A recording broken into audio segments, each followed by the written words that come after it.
माँ की आखिरी शिकायत। ये एक माँ की इमोशनल शॉर्ट स्टोरी यानी गुस्से के बारे में एक प्रेरक कहानी है जिसे आप जरूर पढ़ना पसंद करोगे। अपने पिता की मौत के बाद बेटे ने अपनी माँ को वृद्धाश्रम में छोड़ दिया और कभी कभार उससे मिलने चला जाता था।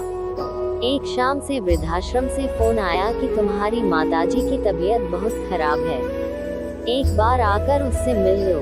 बेटा वृद्धाश्रम आया तो देखा कि माँ बहुत बीमार थी और शायद वो अपनी जिंदगी के आखिरी पड़ाव पर थी। बेटे ने पूछा, माँ मैं आपके लिए क्या कर सकता हूँ? माँ ने एक गहरी सांस ली और जवाब दिया, बेटा मेहरबानी करके वृद्धाश्रम में कुछ पंखे लगवा देना और हो सके तो यहाँ एक फ्रिज भी रखवा देना ताकि यहाँ के लोगों का खाना खराब ना हो, इसलिए कि यहाँ कई बार मुझे बिना खाए ही सोना पड़ा है।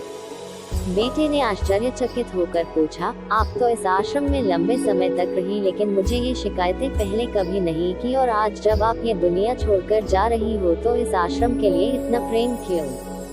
माँ ने जवाब दिया, बेटा वो इसलिए कि मैंने तो यहाँ रहते हुए गर्मी, भूख, दर्द सब कुछ बर्दाश्त कर लिया, लेकिन जब तुम्हारी औलाद तुम्हें यहाँ भेजेगी तो मुझे डर है कि तुम ये सब नहीं सह पाओगे।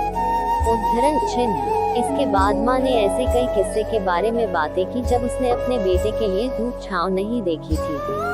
एक माँ की हैसियत से अपनी पूरी जिम्मेदारी निभाई थी। बस इतना कहते कहते अचानक माँ की सांसें थम गई। बेटे की आंखों में आंसू थे और हाथ में अपनी माँ का हाथ। बस अब सब कुछ खत्म हो गया, उसके पास अब कुछ बचा नहीं था। आशा करते हैं कि ये माँ की आखिरी शिकायत, माँ की इमोशनल शॉर्ट स्टोरी आपको पसंद आई होगी। आप इसे अपने दोस्तों से और फेसबुक पर भी शेयर कर सकते हैं।